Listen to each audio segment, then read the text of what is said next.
Parents, what if I told you that experts have found a connection between the overuse of technology and teen anxiety? My guess is that it would not surprise you at all, because that's something that we kind of intuitively see in front of us every day. Before we get too far into this video, let me just stop and say that the point is not to convince you to get rid of your smartphone and never let your kids touch technology, and they shouldn't even know that electricity exists, right? I'm literally recording this on a smartphone. That's an impossible goal, and it's not even a needed goal, right? It permeates every aspect of our life. But what we do need to do is realize that there's consequences to how childhood has changed, and that there's some steps that we need to take to mitigate those risks and mitigate some of the downsides. Some of the recent research has found that teens who use their smartphone for more than 3 hours a day compared to under 30 minutes have a much, much higher incidence of depressive symptoms, anxiety, and so many other mental health challenges that kids are dealing with at unprecedented rates. There's way more than 100% increase just in the last decade, 10 to 15 years, in anxiety and depression and mental health struggles in kids. And that is the exact time frame that we've had what some researchers have called the great rewiring of childhood. We've fundamentally changed how kids grow up, and that has had consequences that we really need to talk through. So let's talk through it, right? Smartphones, they're a 24/7, 365 thing that's a part of our life right now. So we need to think about this intelligently. And first thing is just realizing what this problem looks like, because it's really a two-part problem. It's kind of two sides of the same coin. On one hand, excessive screen time means that we are pulled away from certain activities, right? We're pulled away from in-person connection and in-person interaction. We're pulled away from time outside, physically moving, exercising, being active. There's been an inverse relationship with those, right? More phone, screen time, social media time, less in-person connection, less physical outside time and movement and activity. But at the same time, it's not just removing something good from life, it's actually increasing some negative things. Kids are exposed to more anxiety-inducing content. They're exposed to more hate from a broader range of people, right? It's not like hate and negative people and bullies didn't exist before the internet and before social media, but it was contained, right? You were limited to however many people you interacted with at school, not the internet. So, two-part problem here where we're coming at it from two different ways, and the kids are being exposed to stuff that's not really age-appropriate way too soon. And the reality is that negative challenges and really experiences are what shapes our kids and what forms them. I think of it in the same way that we talk about the immune system, right? The immune system has to encounter germs and bugs and viruses and bacteria because that's how it builds resilience and strength. And our kids need real life experiences to develop that resiliency. We don't need to excessively put them in harm's way and put them through boot camp because you think it's going to be helpful for them, but they need to be experiencing life in the real world, not just a digital one. So neurologically, what does this look like? This constant exposure, overstimulation, high stress situation means that their brain gets wired differently. They're missing out on certain things, and their nervous system gets overwired for more of a hyperactive, hyperstimulated, anxiety-inducing mode. It's called the sympathetic nervous system. That stress response is so much more ramped up in kids these days. We've seen this increasing for many years for several reasons, but that extra T is a big one, that technology one. We've talked forever about the 3 T's within chiropractic: traumas, toxins, and thoughts. Call them physical, chemical, emotional stresses. There's a 4th T these days, and technology is majorly ramping up that sympathetic mode.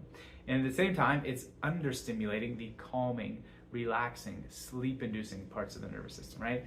Phone use, especially in the evening, sure, maybe your kid can still fall asleep. Maybe they fall asleep literally with the phone hitting them in the face because they're laying in bed with it.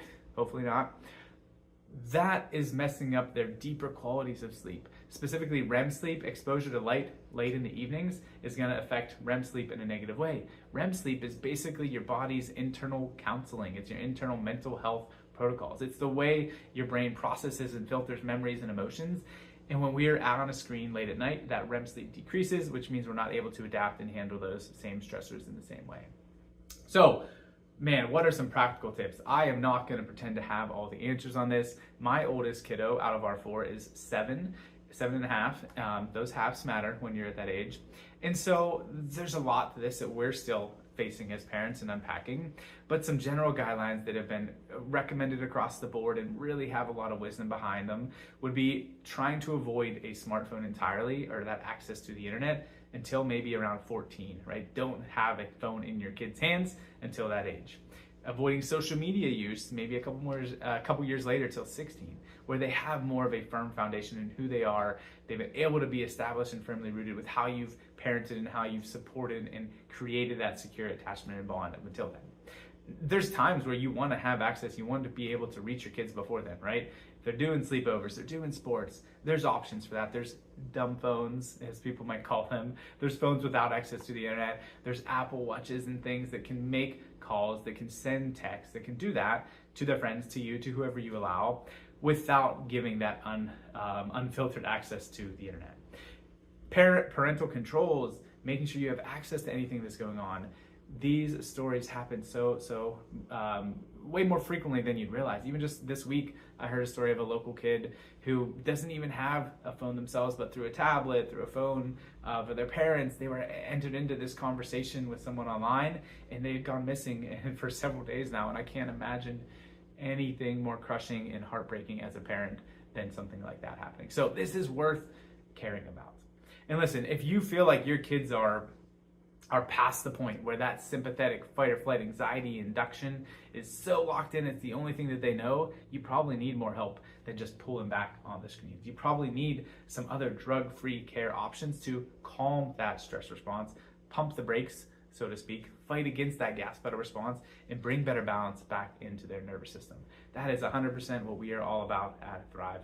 That's what we love to do with teens, and really any patient, is allow that better balance in their nervous system from the inside out, right? Yes, address the external stuff, address the overstimulation, but what we can do with adjustments is help rewire that internal hardwiring for a more calm, restful state. That's what we get to pick up with on our scans. We get to see how are they handling stress in life, where is that primary finding, and what can we do to put together a game plan and a roadmap to get that headed in a different direction and get them doing and functioning as they're supposed to. So please reach out to us. Let us be a part of that journey and a part of your team. If you feel like you need that other support, we've got some favorite mental health connections and people we can partner with as well if you're looking for that. We're here for you. We're here for your family.